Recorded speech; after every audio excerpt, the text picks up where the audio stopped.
Et maintenant, en attendant 2018, un petit conte de Noël avec Elexis Félix.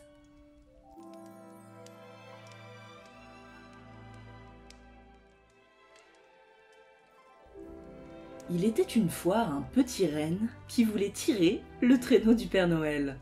C'était là son plus grand rêve, le but qui animait son cœur. Et il n'aurait pas de trêve avant de connaître ce grand bonheur. Chaque nuit de Noël, il s'émerveillait du passage du traîneau, s'imaginant avec les autres, là, tout là-haut. Comme il les admirait, ces rennes qui le tiraient, ceux-là même qui savaient mêler force et dignité. Le petit renne se voyait déjà puissant, gracieux, à la tête de l'équipée, apportant partout dans le monde les cadeaux que les lutins auraient confectionnés. Mais le petit renne n'était pas le seul à admirer cette troupe d'élite, à vouloir saisir cette chance de participer à ces visites que le gros homme en rouge faisait de par le monde pour livrer les cadeaux en quelques secondes. Les autres petits rennes ne cessaient d'en parler, de s'imaginer aussi rapide que tornade, aussi fort que tonnerre ou aussi puissant que furie. Quelle chance, quel bonheur ce serait que de tirer le traîneau à leur côté. Aussi pour cela fallait-il s'entraîner, devenir vigoureux, robuste, capable de tirer à la fois le lourd vaisseau, mais aussi tous les cadeaux. Pour cela, pas de secret, ne cessait de répéter sa mère. Pour bien grandir, il faut manger, c'est là la règle première. Mais si les temps chauds apportaient avec pitance et ventre plein, l'hiver, lui, les plongeait dans le besoin.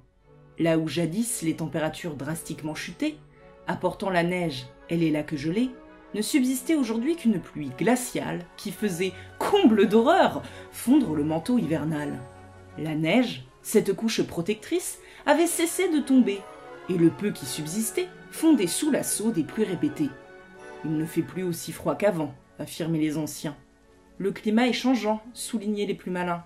Et lorsque, miracle, il faisait enfin frisquer, alors quel débâcle! Le sol se mettait à geler, et sous cette couche infranchissable, glacée, disparaissaient mousse et lichen, à savoir les mets préférés de nos pauvres petits rennes. Impossible de se nourrir, impossible de manger.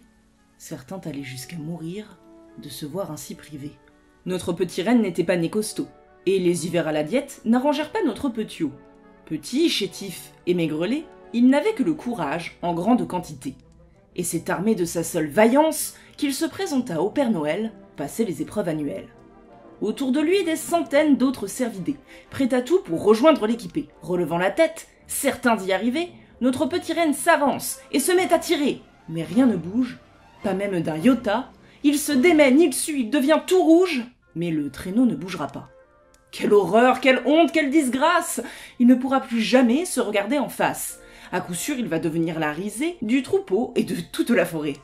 Mais alors qu'il s'en va, tête basse et cœur serré, voilà qu'il remarque un autre renne désespéré. De toute évidence, lui aussi vient d'échouer. Relevant la tête, observant ses congénères, notre petit renne s'étonne. Par ici des museaux tristes, là d'autres en colère. On voit la même qui abandonne. Les hivers sans nourriture n'ont épargné personne. Aucun renne n'était vraiment en forme. Car voilà qu'en à peine 16 ans, ils avaient vu leur poids réduit de 12%. Et même à plusieurs, tirant, crachant, poussant le lourd cargo, ils se montrèrent incapables de faire bouger le traîneau. Point de nouvelles recrues cette année, soupira le Père Noël, inquiet. Peut-être l'année prochaine. Mais l'année suivante, le fiasco fut le même. L'hiver n'avait pas changé, la pluie continuait à tomber, à geler et à cacher le lichen à nos pauvres petits rennes. À ce compte, pas de fin heureuse, aucun miracle de Noël. Avec le temps, on ne vit plus passer le traîneau dans le ciel. Car même si certains imbéciles continuent à le nier, le réchauffement climatique est une réalité. Et les rennes n'en sont pas les seules victimes. Aucune espèce n'est épargnée, qu'elle soit terrestre ou marine. Pour finir, pas de morale, aucune conclusion. Je ne suis même pas en mesure de vous apporter la moindre solution. Joyeux Noël! Cet épisode est un petit peu différent d'habitude, mais s'appuie bien sur une recherche dont la source est juste en dessous de la vidéo. Il s'inscrit dans le cadre d'un calendrier de l'Avent mis en place par Margot de Vivre Avec et Cordelia de Cordelia M et Prince et Princesse LGBT, dont les chaînes sont aussi dans la description. Le lien du calendrier y est aussi et je vous invite vraiment à parcourir les petites cases pour découvrir et redécouvrir des super vidéastes. Comme d'habitude, j'espère que l'épisode vous aura plu. N'hésitez pas à mettre un pouce bleu, commenter, partager pour m'aider à faire connaître mon travail. J'en profite pour ceux qui voudraient finir l'année sur une touche assez sympa pour lancer le hashtag Noëlistarecherche. Ceux qui sentent le cœur de raconter un petit conte de Noël ou d'illustrer leurs recherches ou un article de leur choix, bien sûr, sur la thématique de Noël, vous êtes les bienvenus. N'hésitez pas à utiliser le hashtag. Merci à mes tipeurs et mes tipeuses, je vous fais des bisous à tous, je vous souhaite de bonnes fêtes de fin d'année et on se retrouve en janvier.